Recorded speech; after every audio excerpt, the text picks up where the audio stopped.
Good afternoon. My name is Julia Paul, and I'm a member of the JAC, Jail Action Coalition, and president of the Workers' Social Justice Project. I'm here to testify as to some of the findings of our investigation of NYC Dark Services Commissioner Joseph Pont and the real outcome of his program of torture from Massachusetts to Maine. In response to an email written by a member of the Rikers Action Committee to Judy Garver of the Maine Prison Advocate Coalition, MPAC replied. Oh, sure, thank you. It says, "Hi, Dakeem, you may use that code. Also, I'll ask Joseph Jackson, MPAC's present coordinator, to take a look at your email and add more thoughts if possible. He has first-hand experience at Maine State Prison and can give you the name of the new control unit that is being used in very similar way to the Special Management Unit, SMU, Solitary Confinement Unit." Signed, Judy.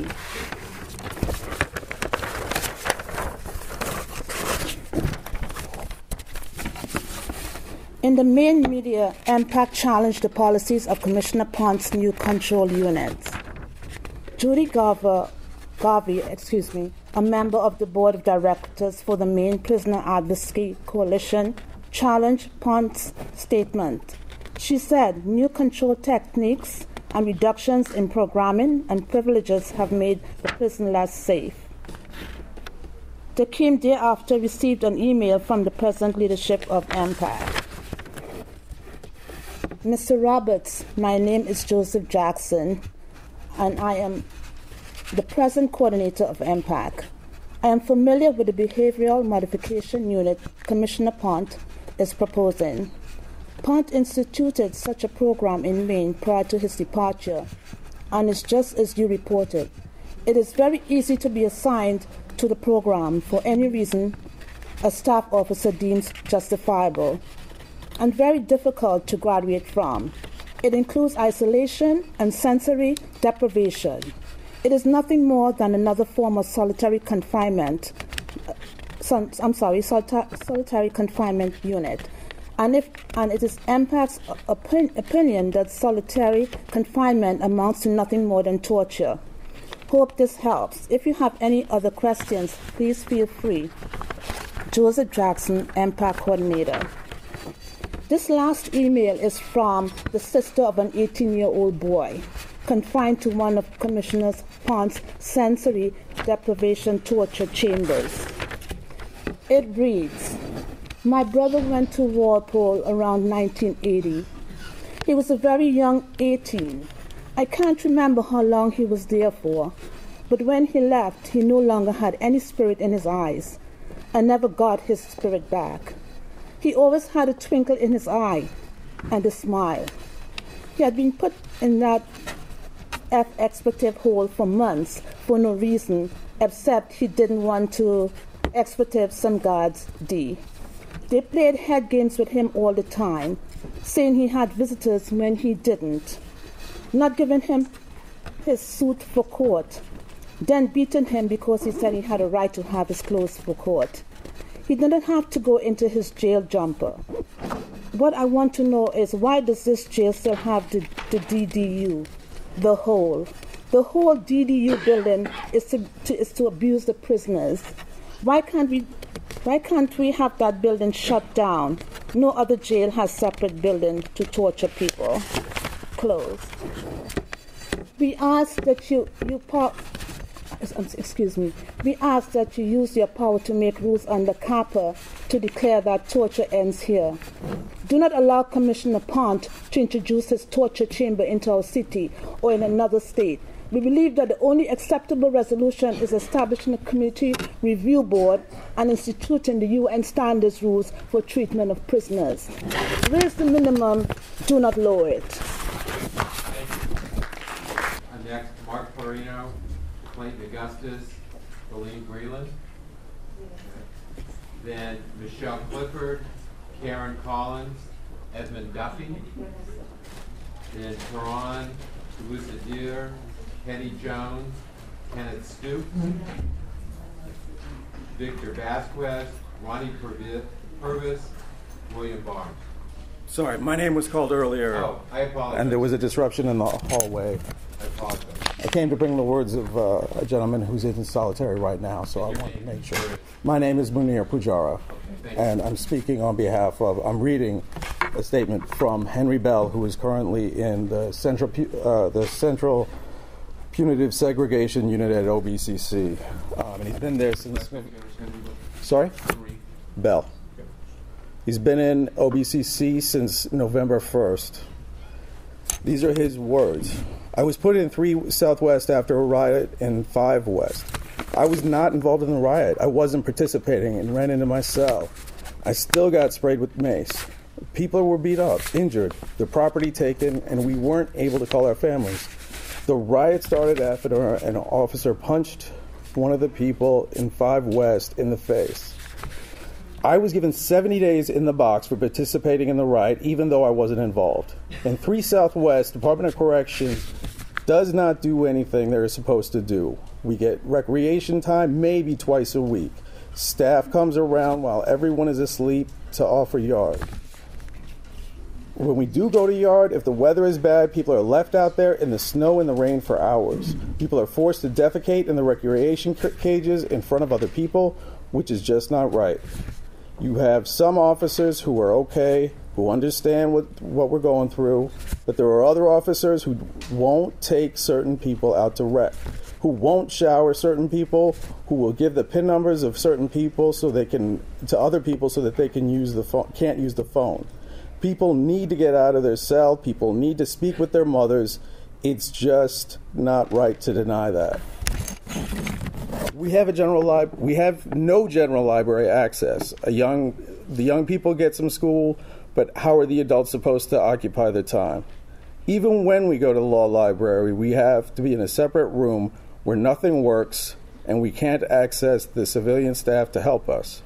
We can only get other books from our families. The chaplain doesn't come to the box. Social services doesn't come.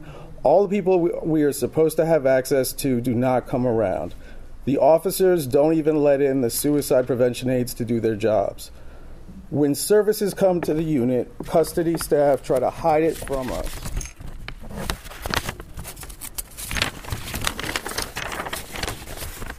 The only commissary we have access to is basic soaps and toiletries. At least upstate, you get dictionaries from the commissary and learn something. There are guys who don't even know how to read here. The food is too little, and it comes late. It's cold, and they serve rotten food. There's no fruit at all. You always get fruit in general population. When we do get visitors, staff tells us to get ready in the morning. We have to wait for hours in intake in a cell with no bed before they finally bring it to us. And when our lights get cut short, we only get an hour. Our mail most always comes late, sometimes weeks late. When there are family events, we don't get to attend and be with our families. I'm going to move a little bit further down.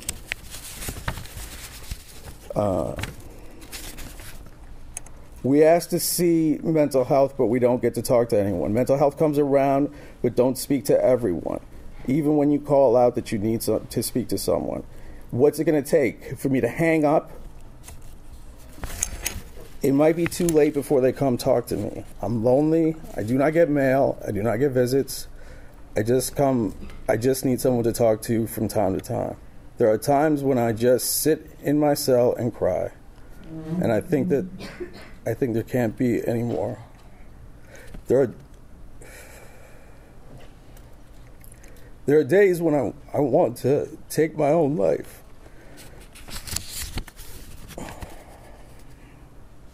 When it's too devastating. I feel like the only time I'm free is when I write to my mother or my daughter. But when I'm writing, it ends up taking me back to hell.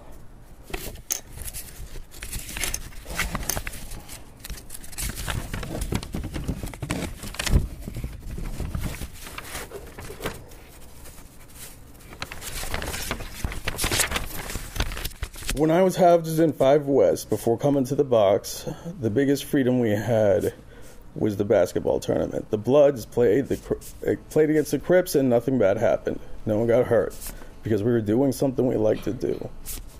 If we had things to do with ourselves, there would be much less violence. If they take away things like basketball tournaments in this place, it's the only thing that would be the outlet left for violence. The only outlet left is violence. We need things to rehabilitate ourselves so we can go home to be better, but this isolation is turning me into more of an animal.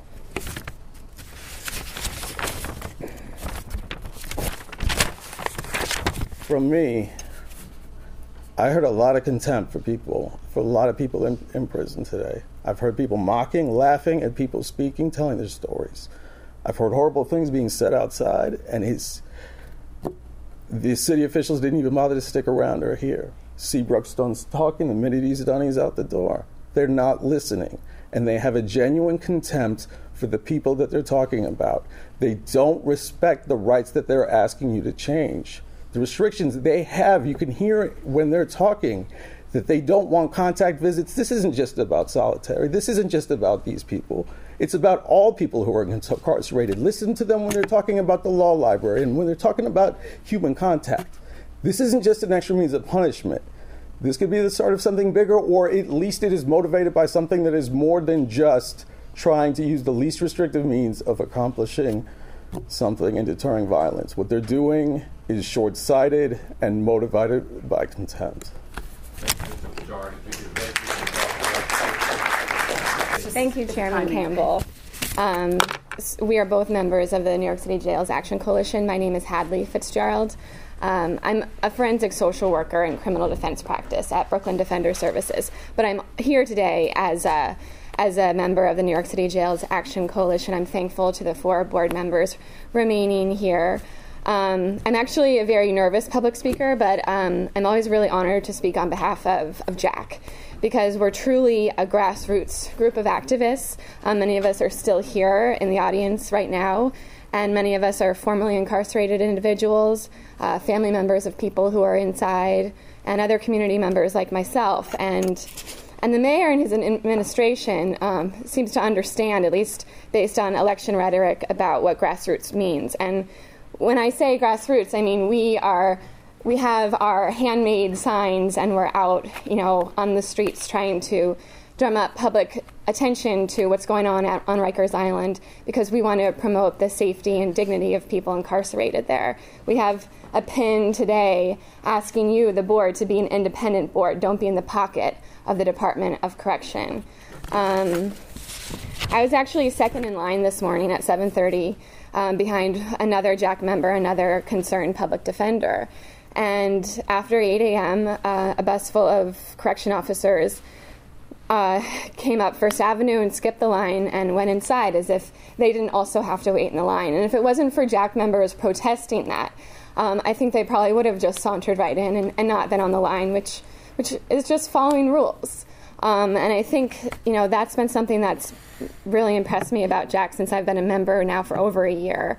I've attended many Board of Correction meetings, and my first one, I think, was actually, Chairman Campbell, your first BOC meeting. And it got mentioned that a man had died on September 11th in your discussions. And details about the man's death happened behind closed doors after the audience was asked to leave. It turns out the man's name was Bradley Ballard, and he died in solitary. He died gruesomely. And his death has been ruled a homicide, and Jack members have been protesting the reasons for that man's death monthly in front of the Bronx DA's office ever since. So I just want to say it's so important to be here. I thought I was going to be here at this point in time talking about your rulemaking regarding solitary confinement, because Jack submitted a very thorough and expert petition to you, to the board in April of 2013. And by this point, I really thought we were going to be there. But instead, I'm here talking about ESH, and I was part of the meeting, the JAC meeting with the commissioner last night. Didn't remember hearing about the programming that he spoke about this morning, which is sort of shocking, considering all of the people who are incarcerated on Rikers Island. And Norman Seabrook, I'm listening to today, can't even tell you, Judge Hamill, that he believes the culture of violence that exists on Rikers has anything to do with the brutality on the part of correction officers, which is unbelievable. I was really supposed to come here to speak to the points of Jack's written testimony, but you have that already. I think I just felt like I had to react to what I saw today, and what I see today is that there's absolutely no way that this DOC proposal can be accepted as is. Someone from the Fortune Society already spoke that there really has to be more of a public dialogue about what happens next. This is the first big reform proposal that I've heard since Pont's been in office, and this is just not the right thing at all. This is actually more restrictive and strips away more human rights of people who are incarcerated, and that's not okay. Thanks.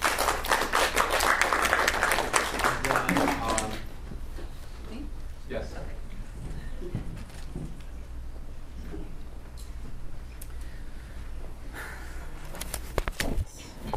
Hi, my name is Susan Goodwillie. I'm a social worker at the Urban Justice Center and a member of the Jails Action Coalition. I was also sort of supposed to follow up with Hadley about the second half of Jack's testimony, but once again, you have it, so I'll try and be kind of brief. I think incarcerated people, especially young people, have been scapegoated as the reason for violence in the jails for years, and I think that that was really demonstrated just a few minutes ago. I think that there were, a lot of Mr. Seabrook's answers to Judge Hamill's questions indicated that there are points that we can agree on in terms of training, in terms of other things that could make the jail safer. But I thought it was tremendously concerning, as Hadley said, that he was not willing to look at the Department of Corrections participation in the culture of violence. And I also think it's very disturbing to me that there were so many correction officers here that, frankly, I was very much looking forward to hearing from, and I'm very sad that they all left with him, because I would like to hear from them and not from him. I would like to hear their stories, and I am concerned that that is a culture of violence that is people don't feel comfortable maybe sharing their own input. The Department of Justice report identified systemic deficiencies that are not only responsible for the excessive and unnecessary use of force by DOC staff, but also lead to the high levels of inmate violence. Those inadequacies included failing to report, false reporting about the use of force, inadequate investigations and discipline of staff, an inadequate classification system, problems with the grievance system, and multiple supervision, training, and management failures, which I just didn't hear any particularly good answers to today by the president of the union. With the ESHU proposal, the DOC continues to blame increased violence on people who are incarcerated. And instead of employing interventions that could reduce violence, the department seeks to develop additional ways to subject detainees to harmful isolation. Everything that I was going to say has pretty much been said, so I just sort of want to close with this quote by one of the board's own experts. One of the commonest mistakes made about punishment is that it prevents or deters violence.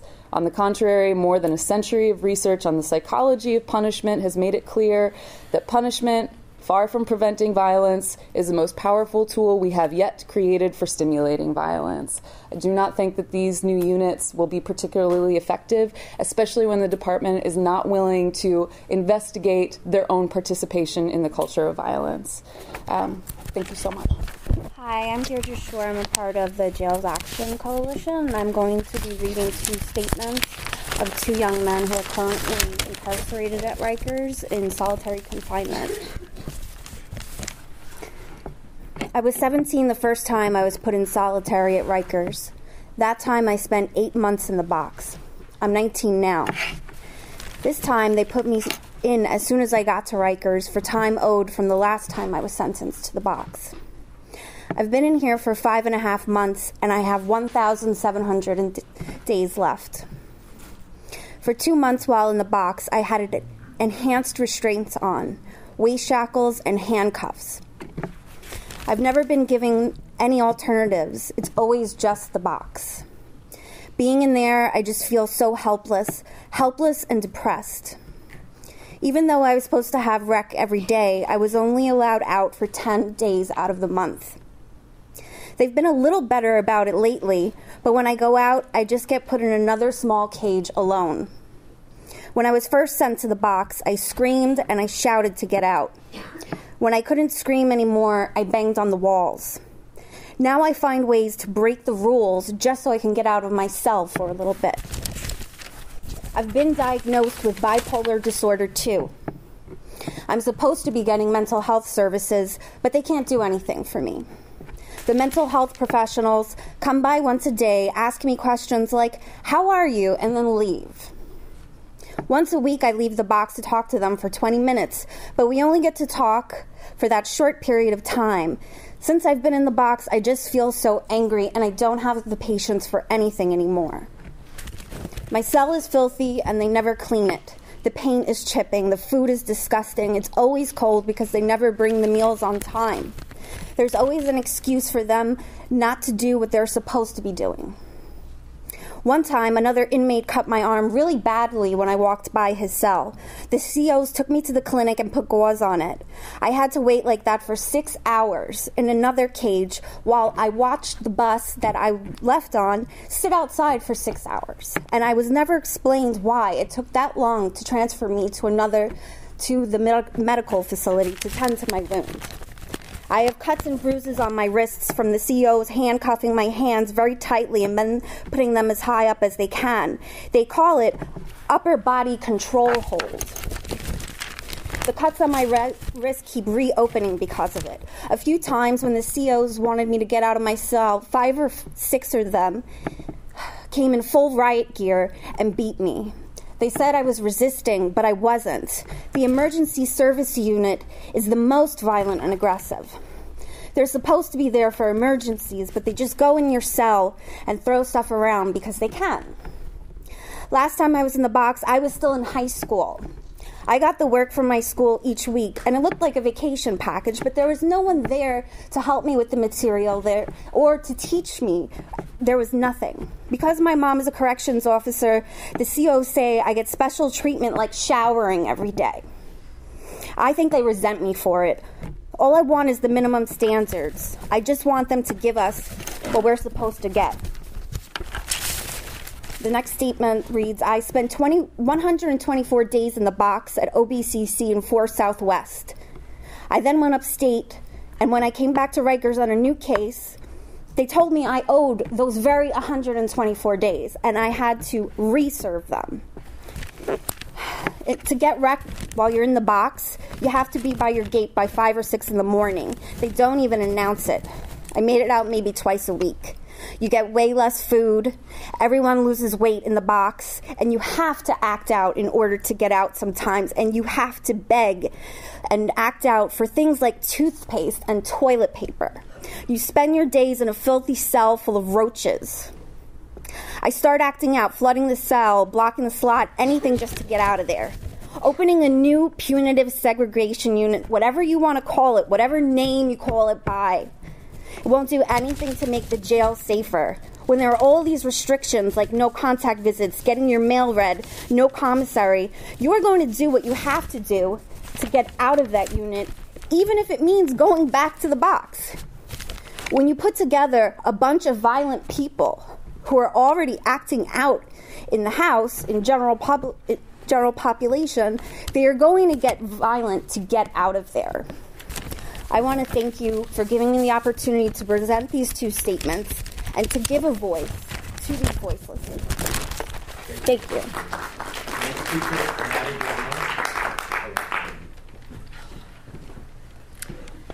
Hello, my name is Amanda Becker. I'm with the New York City Jails Action Coalition. Thank you very much for this opportunity, and thank you to everyone who stuck around to hear what we have to say.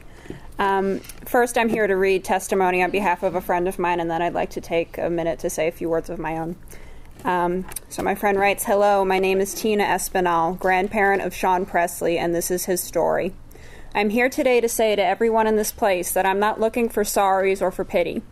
I'm just here to tell Sean's story. Sean has lived with a number along with his name since he was about 13 years old. Sean is now 20 years old and will be 21 in February of 2015. Sean has spent most of his life in prison and in the box until today. He is still incarcerated and is always facing another day to go back into the box of solitary confinement. The times that he has spent in the box have affected his physical and mental health very badly. Before Sean went to prison, his blood sugar was borderline diabetic. He needed braces in his mouth, and he also needed glasses. Sean has always seen a psychiatrist since he was young. Since he has been incarcerated, he has never been given the proper health care or mental health care. There have been plenty of times that I've had to write or call to many different agencies to get help for Sean because he's never getting the services that he needs. Sean has also experienced child abuse and has a case against Albany. I've never been able to find out what happened to him, still to this day. No one has ever paid attention to Sean's needs while he is in the box, and yet he is still being given medication from doctors all over the years without being monitored while in the box.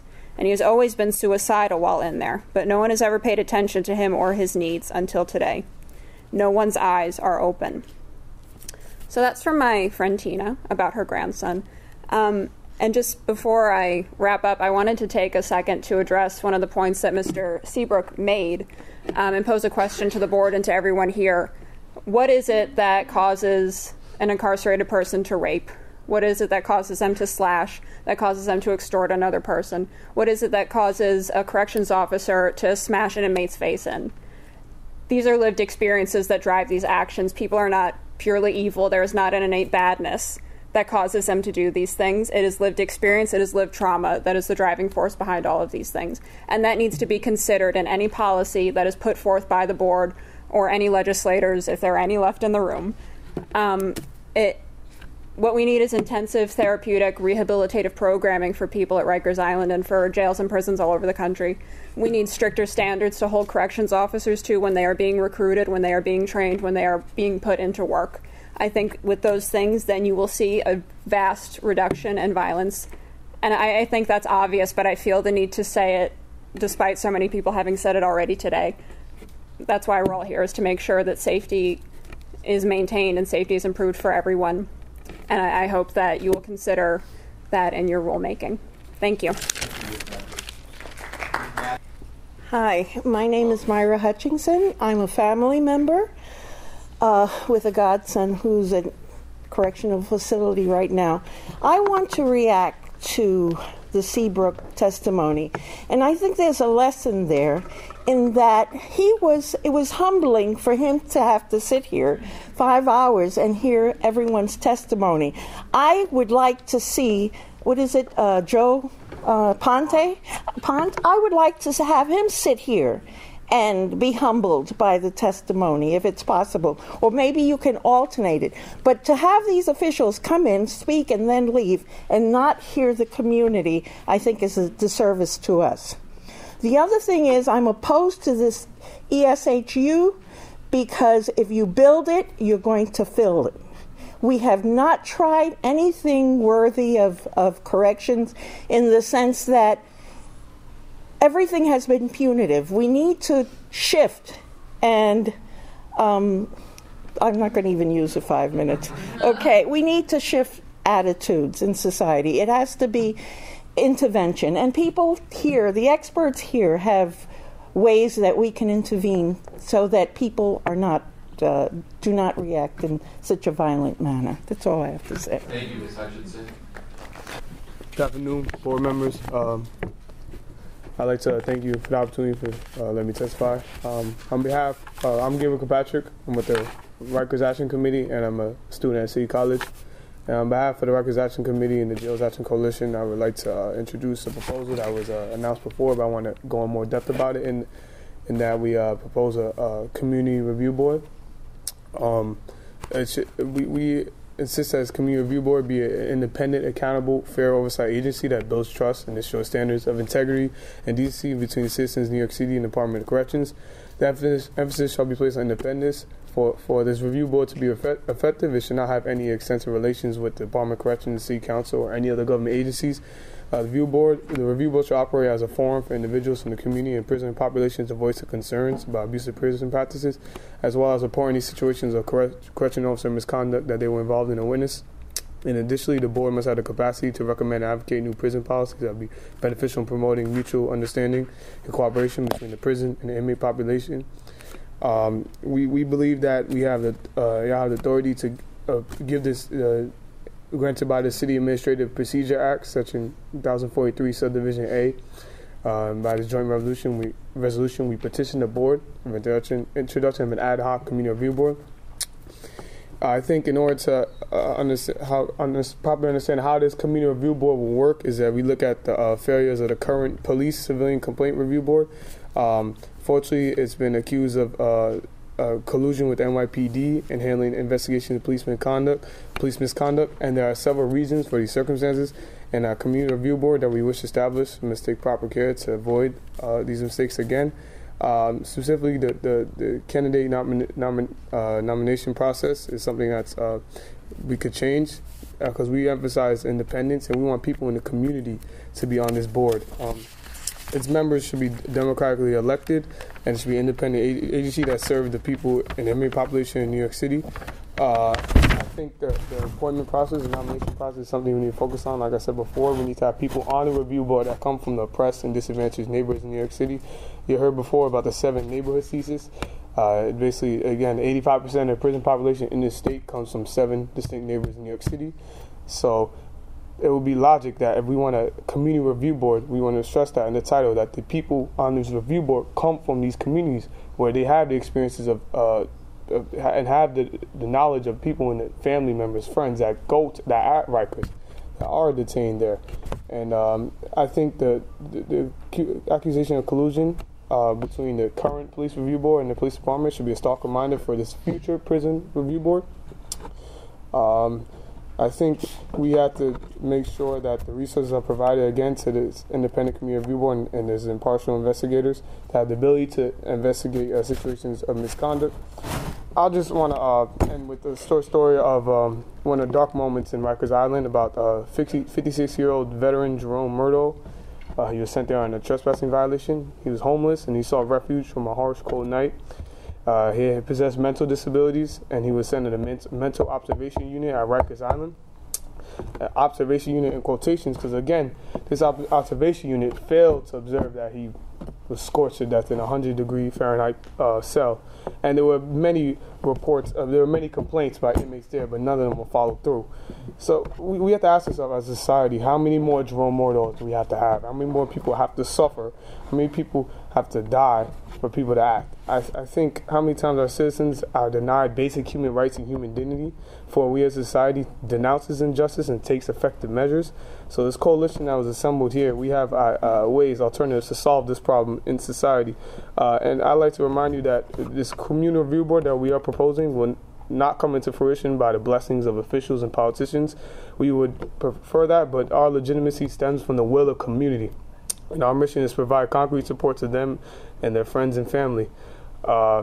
And we will act, and we urge you to do the same, not by necessity, but in your own goodwill. This has to stop. I think, for me, just personally, I've known nobody. I never met anybody like that went to Rikers. It's before I got in this coalition. I didn't know any friends. But I think as human beings, you have to denounce cruelty and evil being committed in the city. And there's a great Martin Luther King quote that says, injustice anywhere is a threat to justice everywhere. And there's injustice in Rikers, and we need to solve that. I'd like to distribute the petition now. Shall I leave it? Okay, my name is Victoria Phillips, and I'm a member of the Jail Action Coalition. The main reason that I actually sought out Jack is because I worked on Rikers as a cognitive behavioral facilitator. I also was in charge of the reentry portion with absolutely no funds to do so. I'll get another battery and we'll try it again. No problem.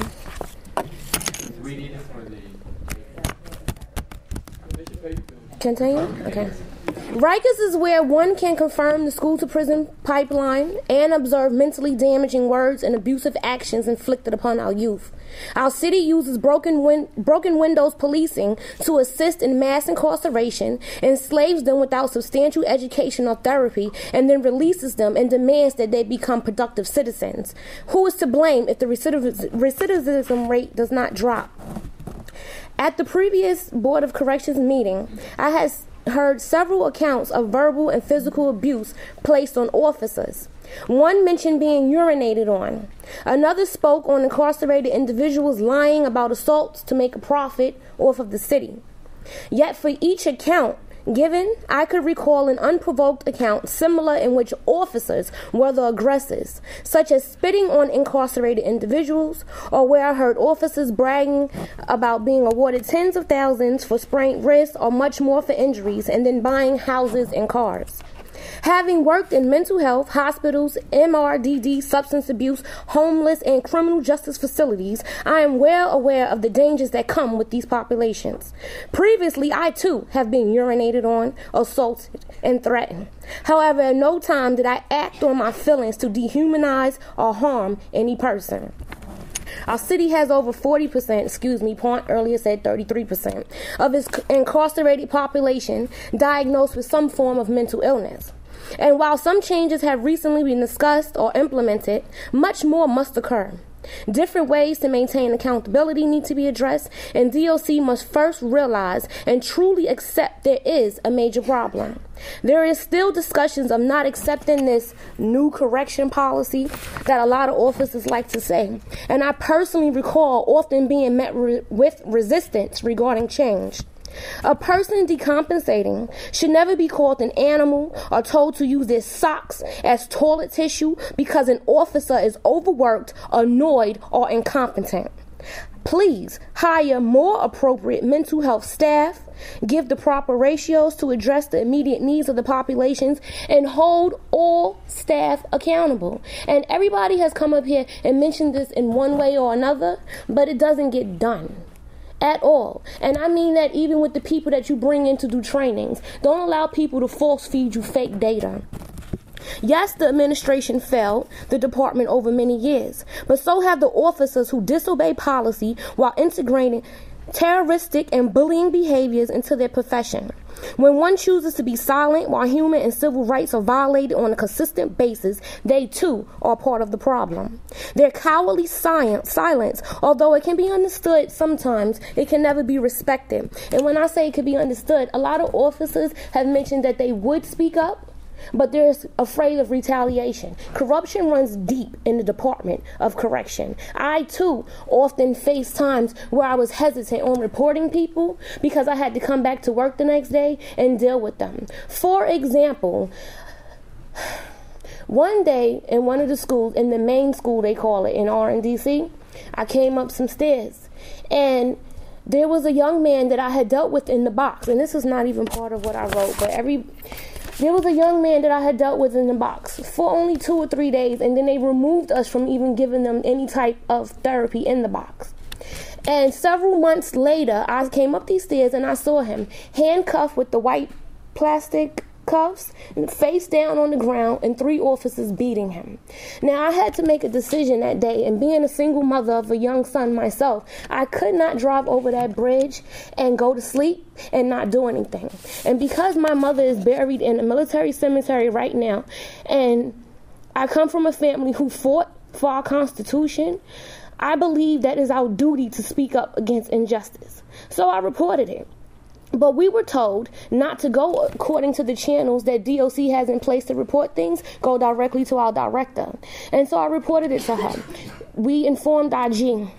It took September, October, November, December, January, February, for IG to even call back and ask me what the young man's name was. There are serious problems going on in Rikers, and you can have the officers come here and tell you everything under the sun. I'll stop in a minute.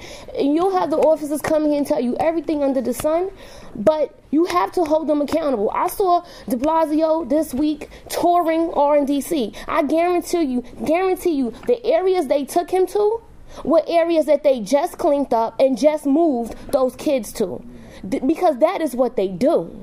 When Shapiro came there in 2012, I believe, and I gave a presentation for her and everything, she sat at dirty desks. The next day, they had the boys painting and doing everything, right? They didn't even keep them in those units. I've seen officers beat. I have one more thing to say. I'm going to stop. I have one more thing to say. No, this is not funny. I seen a young man came back from eating lunch. He told the officer, I can't hold, I have to go to the bathroom. The bathroom was literally a few steps around the corner. And there were several officers in the hallway that are not in the classrooms, right? The man kept telling him no. He said, I really can't hold it, I have to go to the bathroom. Man kept telling him no. He finally got I said, can you please let him go? He's not a bad person. He doesn't give you trouble in the housing unit. He doesn't give me trouble here. Please let him go to the bathroom. The officer turned around and put his foot out and kicked him. And then the guy said, you see that, Miss V? Because I'm always calming the guys down. He said, you see how they treat us? I said, calm down. Officer said, what you gonna do? And spit on him. Then, of course, that started an altercation, right? He tells the other officers in the hallway, the young man spit on him. They took him to another side of the trailer, beat him up. Then the Turtles came, which is the responding riot gear officers, came and beat him up also. But I ran looking for a captain to try to stop it. The captain wasn't in that area. I ran to those officers and I lied and said the captain is coming for them to stop beating this young man. Nothing was done. No reports were made. It took 2 days, different tours. Think about that. 3 tours every day, right? It took 2 days before he was even taken to medical, and he had broken arms and ribs. These things go on. Don't announce when you're going. Do pop-up visits and hold them accountable.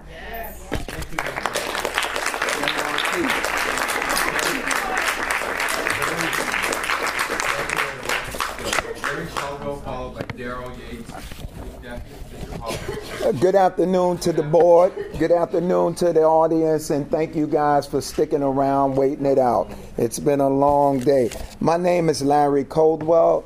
I don't really represent any agency or anything. I'm a licensed social worker. I'm in between employment at this time, but I'm here because the issue concerns me. I do prison ministry. I visit Rikers Island once a month for the last 12 years.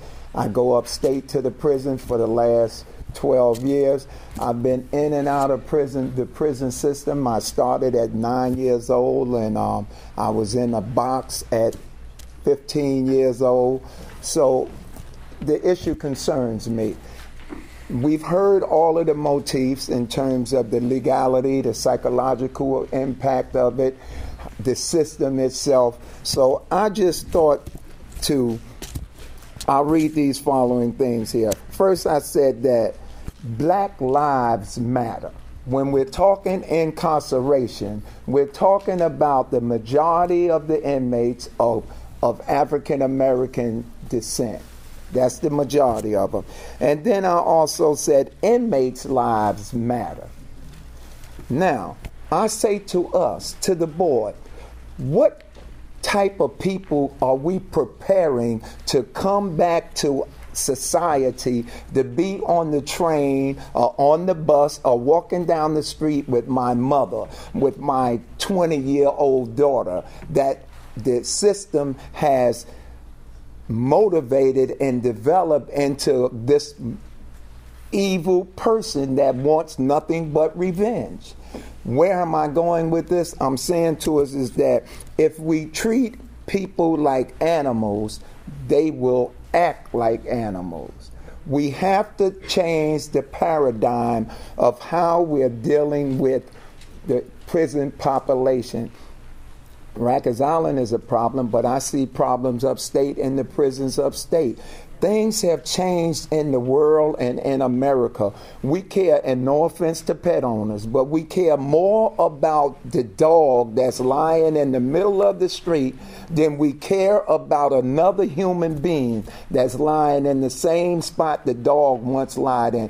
We as a people have to wake up, black, white, yellow, brown, fat, skinny, big and small. We have to wake up and realize that we have to become more compassionate towards the needs of others, those that are downtrodden, those that are oppressed. Most of us in America stand on some level of spirituality. We go to our house of worship, we hear the sermon, it feels good, I sung, I said a prayer, and I go back home and I never do anything to try to uplift humanity. We must start to look at what we are doing to each other, because if we don't, and I don't profess to be any prophet, but what I'm seeing is if we don't, we are creating a community that can very well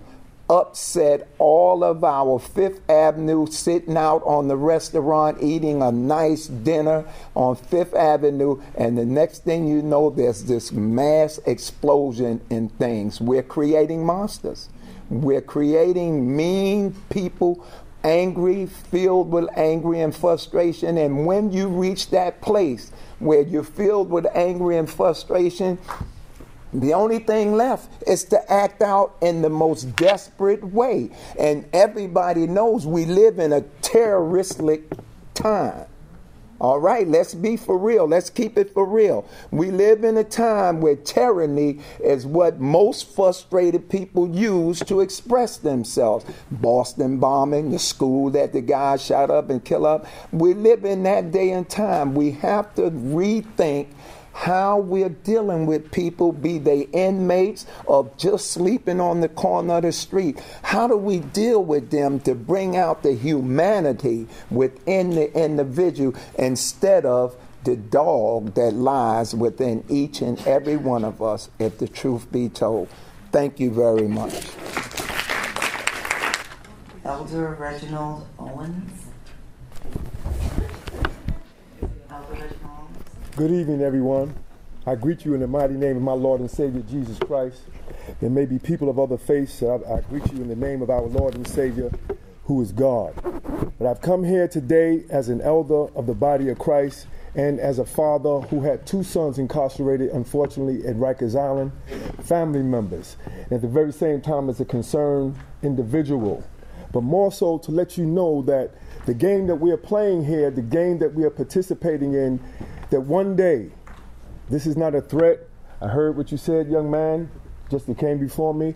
But all those who know about the Spirit of God will tell you what we do on this side, and I'm speaking not just to you because all of us are involved in this, regardless of what your decision will be. What we do on this side, what we conclude to do on this side, we will be held responsible for. We will be held accountable for. There are just recently, and I'm not here to come with no bang bang, but I'm going to tell you the gospel truth. We just had, was it a month or so ago, in the Philippines, we had another tsunami. We just had mudslides in California.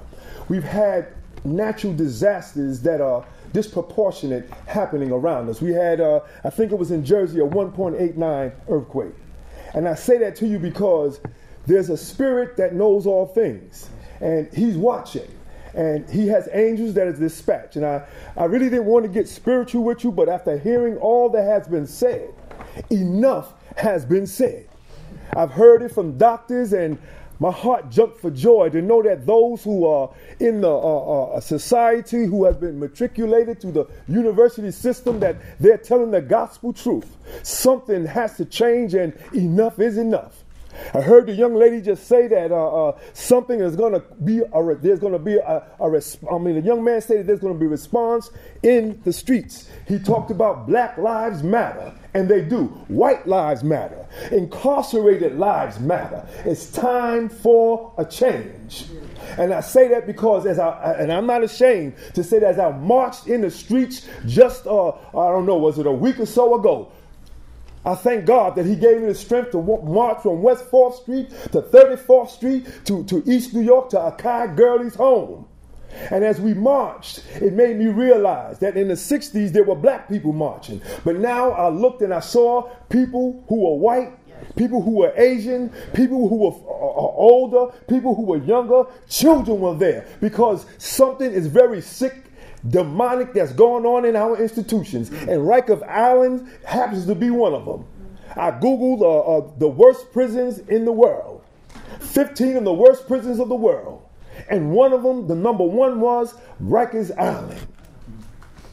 I went there and did a volunteer work under Antonio Macau, who was over the volunteer division at one time.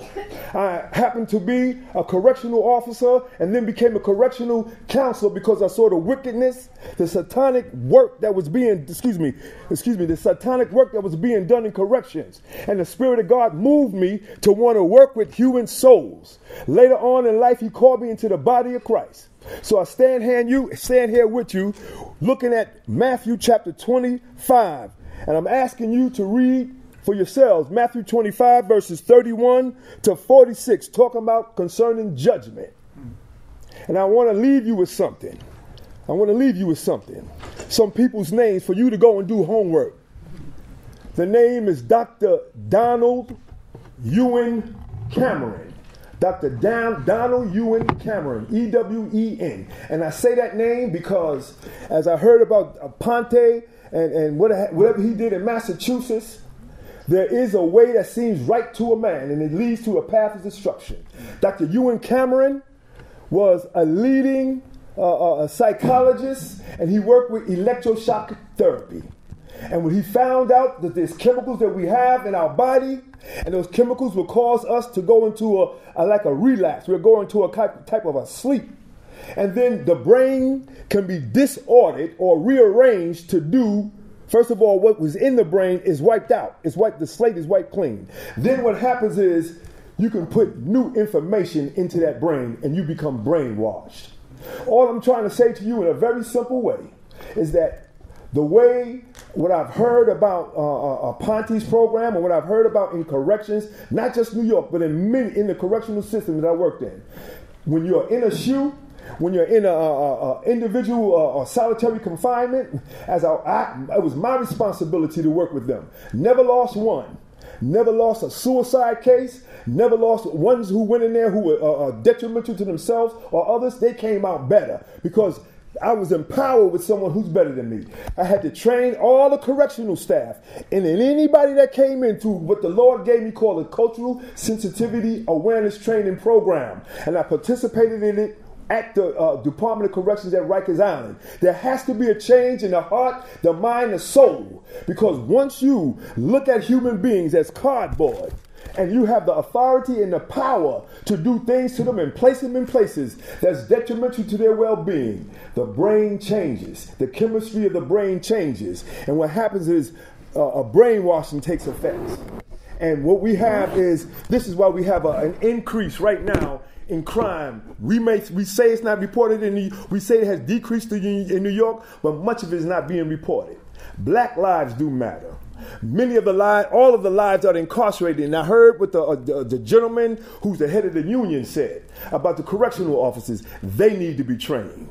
All right. But first of all, please try and read Matthew 25 verses 31 to 46. Because when we deny people access to spiritual knowledge, when we deny them access to human interaction, when we deny them contact visits and we deny them interaction with society and want them to stay in a place for 15 hours, we are creating hell in an individual.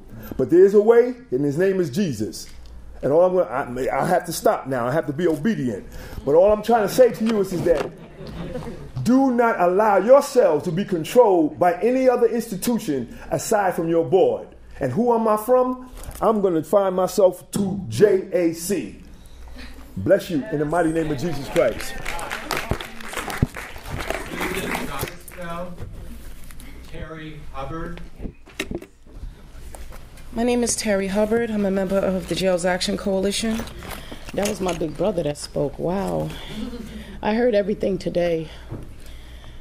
It's just that my heart is touched. I was back there crying when I heard everyone go up because my son is also incarcerated at Rikers Island. I was going to speak on the visits, and this visit list, it doesn't work. It's under Article 109. This approved list doesn't work. For I went through this approved list at Central New York Psychiatric Center. What they do is they ask you to provide names of the loved ones so they can approve the visits. Once the loved ones are approved on a visit, you have to file an application. You must wait 30 days for this approved visit. Once it is approved, the process of elimination begins. They narrow down who is suspected to come, although they were established that they may visit their loved ones. They narrow it down by saying this person can't come after it's been established that they are approved. The inmate, or the incarcerated individual, as we like to call them, suffers from deprivation when they don't have the contact of a loved one. Sleep deprivation, fatigue, suicidal tendencies begin. When this happens, as we say, the human mind, the human psyche, goes another route. We have institutionalized most of our inmates with mental disabilities, cognitive disabilities. And the strange thing, not really strange, but the horrifying thing is that we have inmates on Rikers and abroad with autism and developmental disabilities who are being beaten and shattered. We have a form of what we would call another form of torture. It's called incommunicative detention. This is happening all over the country. This is happening at Rikers. This type of detention happens when an inmate, an incarcerated individual, is told to pack up. When they're told to pack up, anything can happen. It has happened to my son. Officers, especially the riot squad, better known as the Turtles, come in and tell the inmate to pack up. Then when the inmate said, "Why should I pack up? Nothing, I've done nothing." Their reply is, "You are wanted for a fight." This so-called fight is a prelude to the kill. The inmates on Rikers Island are now sticking together from OBCC, RNDC, GRVC, and abroad. Every last one of them will not put their hands behind their back. Because once an inmate put their hands behind their back on Rikers, that means death. My son once told me, "Mom, I will bow down in the streets to a cop, and I will stand still, but in Rikers Island, we cannot."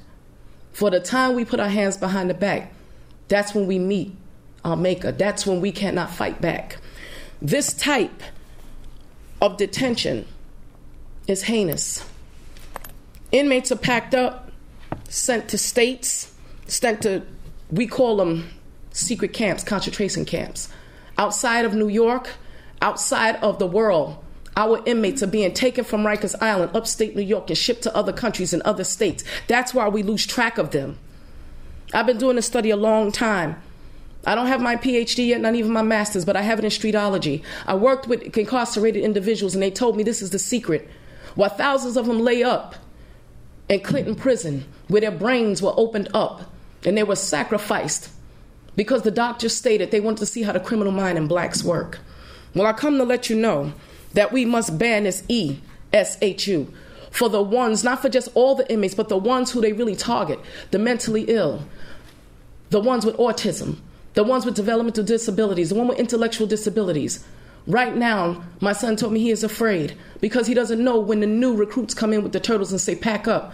For when they pack up, they take them beside the jails or to other means or other facilities within Rikers Island, and that's when the beatings commence. I ask you, the board, to don't establish this and please rule against this ESHU. For I don't want to be like many of mothers that came to Rikers Island for the 8 years I've been back and forth as a visitor and don't want to come back in and say, I come to collect my dead son's clothing. Thank you. This actually concludes our public hearing on behalf of... Oh, I'm sorry. Go ahead and cut it out. How you doing? How are you? Good to see All you. right. I apologize. It's okay. I'm going to have all your students protest your next class. I know, exactly. No, really, I am. I'm only joking. How are you, Judge? Very well. How are Dr. you? Cohen, as always. A new member. I'm sorry, what's your name? Jennifer Jones. Yes, it is. Had a long conversation about you last night. No, I'm not joking. You see, Jennifer is actually the first woman on the Board of Corrections of color ever. You know, it's funny, me, Angela Davis, and Michelle Alexander was having a conversation about the power and the responsibility of women and the duty. So you might be having some new visitors soon. I just say that because it is a responsibility. It is a duty. You are, and I'm sorry I have testimony, but I just decided instead of bringing like maybe 100,000 people down here today, I just come and have a conversation with you. I don't want to disrupt what Dr. Cohen is doing and you are doing progressively as responsible citizens in charge of overseeing the Department of Corrections. Judge, I thank you for your veracity and also your dedication to questioning when others don't, you know? It's important. I myself have served 12 years incarcerated, wrongfully convicted. I served over 5 years in solitary. I did time in Rikers, of course, in solitary, until they banned me, and then I got banned from Rikers Island. Me and Jack Lemon was just talking about that earlier. I wanted to have a conversation with you, a few minutes, just to talk. To let you know the world is watching you. I have photos all week, rallies, riots, movements, you've been seeing them. Paris, India, Jamaica, Rio, Japan, Mexico, like all over the world, we're saying that lives matter, human lives matter, black lives matter, right? When we talk about incarceration, we're talking about black people, let's just be honest, right? 80% now, talking about people of color. But I wanted to make this statement because everybody's watching you right now. You know, I had lunch with Commissioner Pont yesterday after he came from the ACLU. I had a conversation with Amy Fedek. She runs the Stop Solitary program that we have. For new members, I'm sorry, my name is Fahad Moali Mak. I actually am the director of the Incarcerated Nation Corporation. It's an organization of those previously incarcerated collectively to be in the positions to speak and teach and educate those around incarceration. But I'm also a member of the Jails Action Coalition, the New York Campaign for Alternatives to Isolated Confinement, the NYCLU, Solitary Watch, the ACLU, and a numerous amount of groups, including the Campaign to End Jim Crow and grassroots groups, the National Lawyers Guild, Mass Incarceration Committee Division. So I say that to say that everybody's watching you right now, because the decisions you make, the world is waiting for. There is no comprehensive program that requires isolation. There is none. I mean, I'm sure that you've heard plenty of evidence today, and doctors probably annoying you to death, and professors and college graduates and psychologists and professionals telling you that there is no evidence that solitary confinement or isolation actually or punishment works in any form, right? But what you don't know about me, you probably know my story, but what you don't know about me is when I was on Rikers, I was the head of the inmate liaison committee, actually working for Otis and trying to create conditions that would inspire people to behave well through incentive, right? So we're in Fort Upper, horrible place, 4 Main, House of Pain, right? That's where the SEALs just come and beat you up. You know, that's where Clemens comes and covers up. So I say that to say that this is doomed to fail, and it's going to fall on you. This program is not going to work. I've tried incentive programs with them to give passes to people for visits. This program is comprehensive. People were behaving in the units. But when you have a culture that is so abusive that for years we've been taking little kids there to scare them about jail, it's not going to change without caring for the next person, without giving up on people. We're not talking about anybody who's convicted, because everybody's innocent, let's just be honest. We're talking about double punishment, which is constitutionally illegal. But the structure of it is saying, I give up on you. I had a kid, right? Get his GED class. I'm trying to help him fishing through the box to teach him his GED education, high school education. Every movement of human interaction. If you put me in a cell next to you, I'm going to talk to you. You next door. You know what I mean? But that is a punishment. Hey, you know what? My wife sends me magazines. Judge, you don't get much mail. Here, read that. That's punishment. So when humans react to this punishment, and you design a system so that you punish people for reacting to punishment that you're giving them, it's perpetual. I know. I'm sorry. So I say that to say that there's a lot of responsibility on you, but it's also a lot of attention. This system is going to fail that they're trying to attempt. And I'm sorry, their attempt is to take, this is crazy, right? They're going to take the most 250 dangerous people, probably enemies of each other, and put them all in the same unit. So when they start fighting and stabbing and disrupting each other, and this is totally negligent of not having a gang intervention program, because I met with 17 gang intervention program directors last night at a meeting. 4 who I know tried to get their programs onto Rikers Out. So no gang intervention, you see what I'm saying? No type of program that's going to address the issues, but additional punishment. So taking these quote-unquote 250, because when they first said that, I thought it was a unit for COs. When you said it was 250 the most violent people in Rikers, I was like, awesome. They're going to hope they put the captain in there, you know what I mean? So I come from a different era in Rikers when if you're SRG for any reason or any type of attention, you know, they would just come beat the crap out of you because it was that force to make that standard. We don't live in those times like that. We need to have change.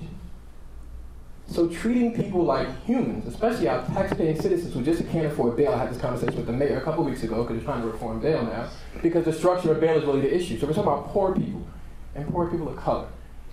We have literally changed in this country the language of investment and rehabilitation to blame and punishment. I say that because I lived that. Years after years after years I spent in isolation. And please, do understand, I suffer from schizophrenia. I suffer from bipolar disorder. So does my son.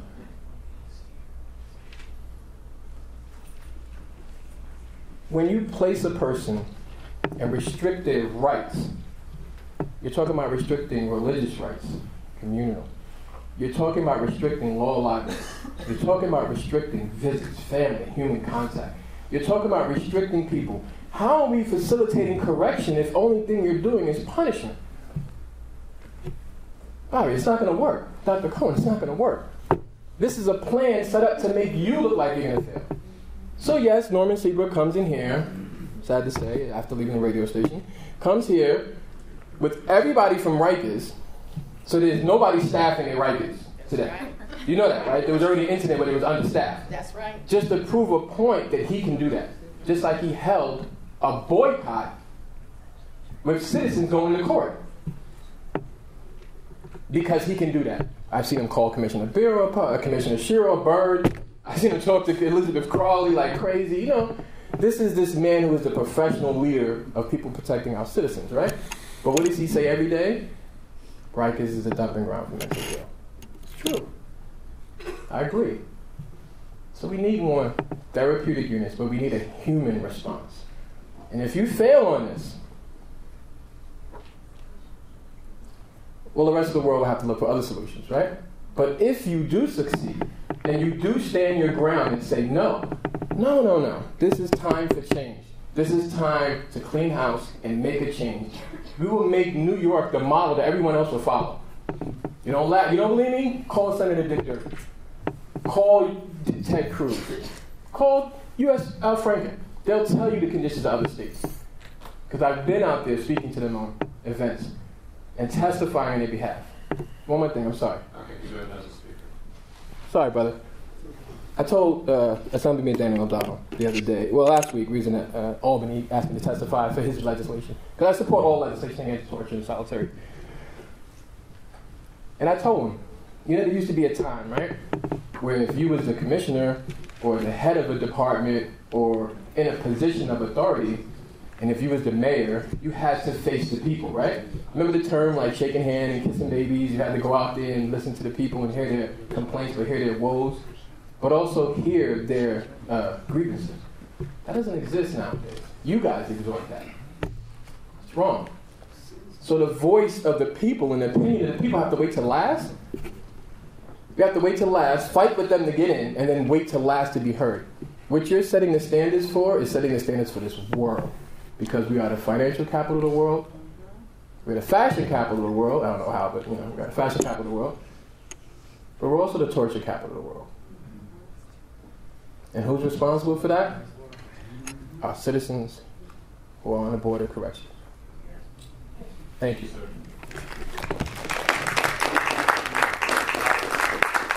next presenter is Angel Garrido. Thank you. How you doing, sir? Thank yeah, you. I'll try to be very quick. Thank you. First thing I want to say is thank you for allowing me this opportunity, and thank all you wonderful people, because I'm coming from an era where we had no support like this. None. I'm talking about an era where if the courts were to put in an order to break up the gym in Clinton Dannemora, I can guarantee you over 1,000 bodies buried under that gym. Yes. That's where I come from. Yes. The only reason why I'm standing here before you today alive is because of Sylvia Hung from Prisoners Legal Service. Okay? At the time, Assemblyman Hector Diaz, who today is the Supreme Court clerk in the Bronx. Okay? Ellen McCambry, Hank Elkin. These were from the Quaker group. These are the people who used to come to the hospital when I was all bandaged up, okay, to turn around and make sure that I stood alive. And the most important woman in the world for me, may God keep her in his glory, okay, a little Jewish lady that everyone was afraid of, okay? I mean, everyone. Like I said, I'm going to try to keep this short. I'm here on behalf of the Bronx Defenders Office. The Bronx Defenders Organizing Project brings together clients, formerly incarcerated members to fight for justice and fairness. You guys have a hard job on your hands. Because right now, either which way you go, it might not seem right. But I'm a human being. Okay? I almost died twice. I've been stabbed 9 times. Not for being a good guy. I'm not going to stand here and tell you that I was a good guy. I did what I had to do. 18 years old for a murder that I feel I should have never committed if the cops would have done their job. They didn't even allow the evidence that they had to be used at trial in my behalf. Okay? And since now they changed the laws, I can't even take that evidence and bring it back in to prove a point. But it doesn't matter because what's done is done. I'm concerned with the kids. Put that age limit from 25 on down. The men, let them deal with it. We make choices. We make decisions. But when you put a young kid around a pack of wolves who haven't been around a woman, okay, and that kid is forced to defend himself, he has just learned how easy it is to bust you upside the head and feel nothing about it. Then you punish him by putting him in the box for 6 months, 18 months. The boy don't know how to read and write. How you think he's going to come out? You got a hard job on your hands. I am so sorry that things are the way they are. There has been a lot of progress. Maybe you need some of them progresses here. In Clinton, they can't come and pick you up anymore and just take you out the cell at the middle of the night because of guys like me and the ones that died that didn't make it. Okay? Now when they come pick you up, they must, by law, bring a camera for their protection as well as yours. These are the things that were put in place by the courts. But they were put in place by the courts because of people who were supporting, people who took a chance on us, people who believed in us. I'm a human being, and anybody could change. I was a founder for New Jersey Career Institute, New Jersey Power Careers. I changed. Now I'm starting a new one, Inner City Tech. These are all programs geared to meet those guys who are coming home. I'm dealing with an individual right now who just finished doing 35 years. Went in when he was 18 years old, was forced to do what he did. As a result, he wound up getting natural life in prison. I tell him it's a blessing that God opened the doors in your home. Now you need to do something right about that. And with that, that's all I have to say. God bless you all, and thank you for everything you're doing. Thank you.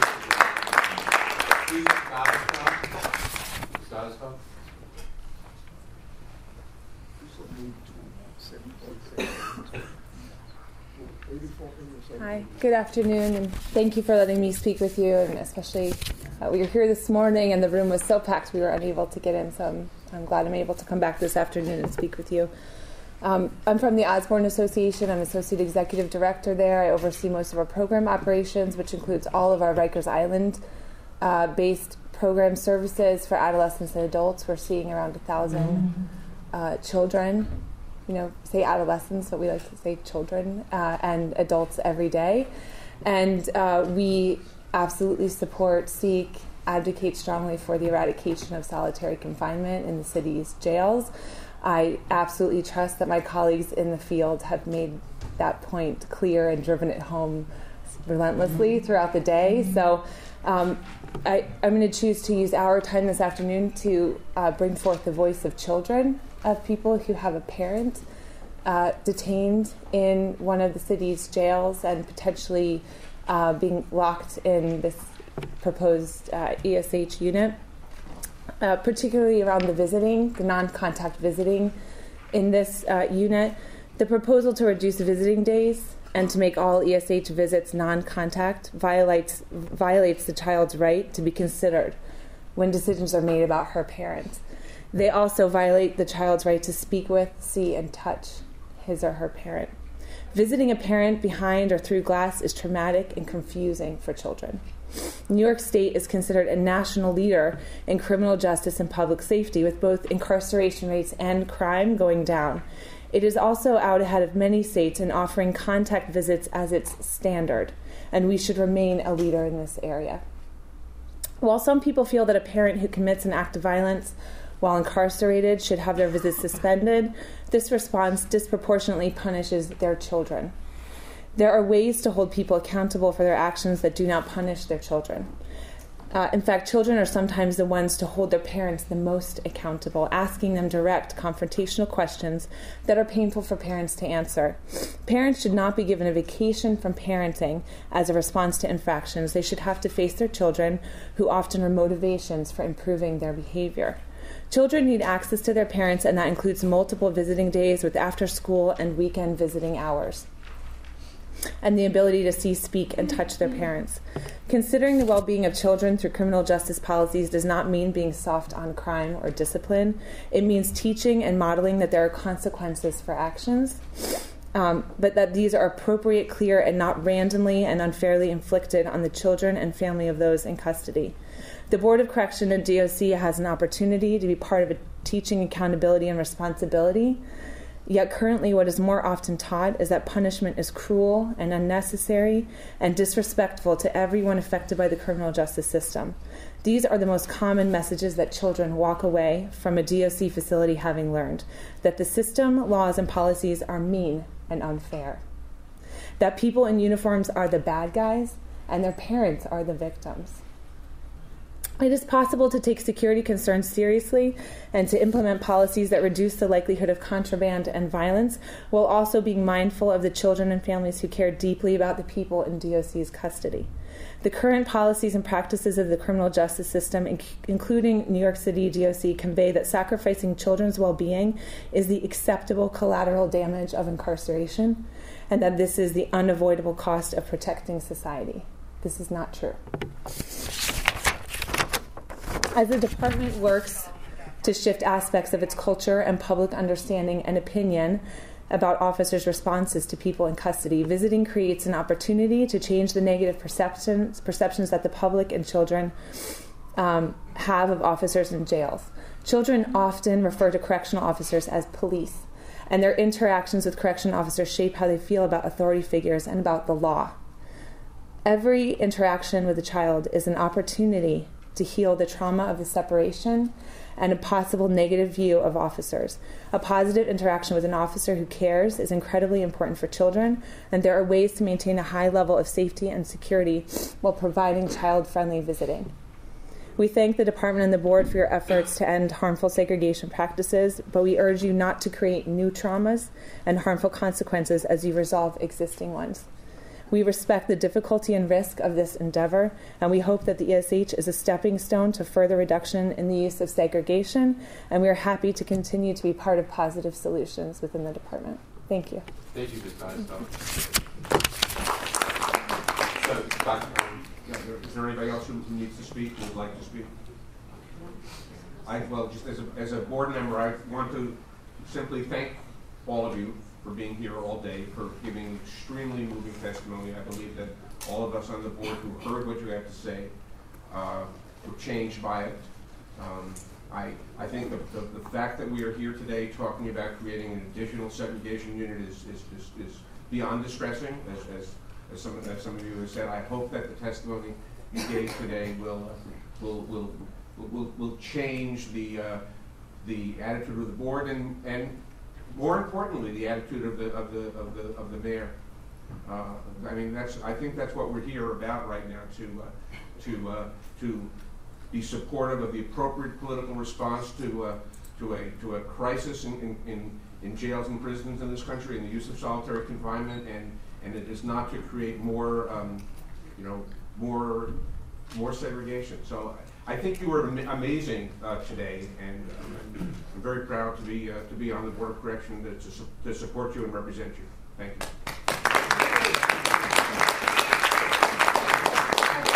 I know it's been a very long day for all of us, and in fact, it just seems to me like we just started. I've only been on the board for a year. I think many of you know I'm a retired family court judge. Prior career as a prosecutor, child abuse, domestic violence, and a psychiatric nurse, and I found it extremely helpful to hear all of the various perspectives from the community that cares so deeply about Rikers. So I'm very pleased that after a year on the board, we were able to have this hearing. We'll continue the conversations. There's been some great information provided, some great questions asked. Why did the rulemaking on solitary stop? Why did the efforts to reform with respect to the youth and young adults, why did that stop? And I assure you, those are issues that the board is taking very seriously, and I personally am trying to move forward. So thank you very much for being here. Appreciate it. I will add that I am deeply appreciative of the time that you all gave to this important issue. I'm grateful that I had the opportunity to be here, to hear you from beginning to end. And not only did I hear you, I listened to you. And I think that it's important for you to know that you weren't just heard, you were listened to. We do have a difficult task ahead of us, and there are a lot of competing concerns, and there's a lot of balancing that has to be done. But I do want you all to know that we heard and we listened.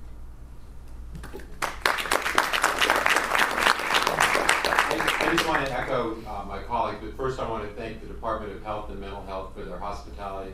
I want to thank the Board of Corrections staff for really helping us conduct a seamless hearing, which is much, much appreciated. Thank you. And then, like my colleagues, I want to thank each and every one of you. One, for being here for the entire hearing. Two, your respect for the process, and your input was invaluable in terms of shaping our thinking as we head down this very challenging path. But rest assured that your words resonated, and we do have a difficult task in front of us, but this really helped inform our decision making. And for that, I want to thank you and wish everyone happy holidays. Thank you so much.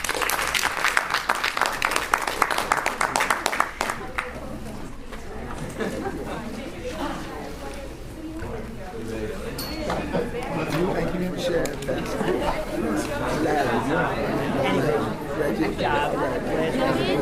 Good. It was well done. You guys did a great, not a good